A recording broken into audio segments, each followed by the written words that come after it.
Hello बच्चों, चलिए प्रश्न देखते हैं। रिक्त स्थान एक दशा में नर व मादा दोनों पुष्प समान पौधे पर उत्पन्न होते हैं। ऐसे पौधों का एक उदाहरण रिक्त स्थान दो है। अब विकल्प देखिए, हमें विकल्प दिए हैं, उनमें हमें एक और दो स्थान, दोनों स्थान के रिक्त स्थान दिए, हमें सही विकल्प चुनना है।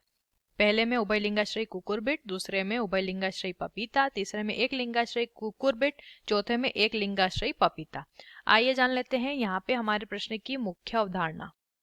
मुख्य अवधारणा, हमारे प्रश्न की मुख्य अवधारणा यहाँ पर संबंधित है। हमें बताना है किस बारे में। हमें बताना है पौधे की ऐसी दशा जिसमें नर और मादा दोनों पुष्प समान पौधे पर होते हैं। ऐसे पौधों को कहा जाता है उभय लिंगाश्रयी। क्या कहा जाता है? उभय लिंगाश्रयी ने कहा जाता है, या फिर हम इन्हें द्विलिंगी के नाम से भी जानते हैं, या फिर इन्हें द्विलिंगाश्रयी भी कहते हैं, या फिर द्विलिंगी भी कहते हैं। अब जान लेते हैं इनके बारे में। द्विलिंगाश्रयी या उभयलिंगाश्रयी ऐसे पौधे होते हैं जिन पौधों में नर व मादा मादा जननांग जो होते हैं, जननांग वो एक ही पादप पर उपस्थित होते हैं। एक ही पादप पर जब उपस्थित होते हैं तो इसे कहते हैं, इस पादप को उभयलिंगाश्रयी कहते हैं।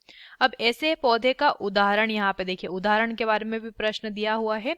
तो उदाहरण होता है हमारा जो कुकुरबिटा के अंतर्गत आने वाले पौधे होते हैं, जिन्हें कुकरबिट कहते हैं या कुकरबिटा जिन्हें कहा जाता है। जैसे कि इसका उदाहरण ले सकते हैं, जैसे कि खीरा, कद्दू आदि। ये क्या होते हैं? उभयलिंगाश्रयी होते हैं।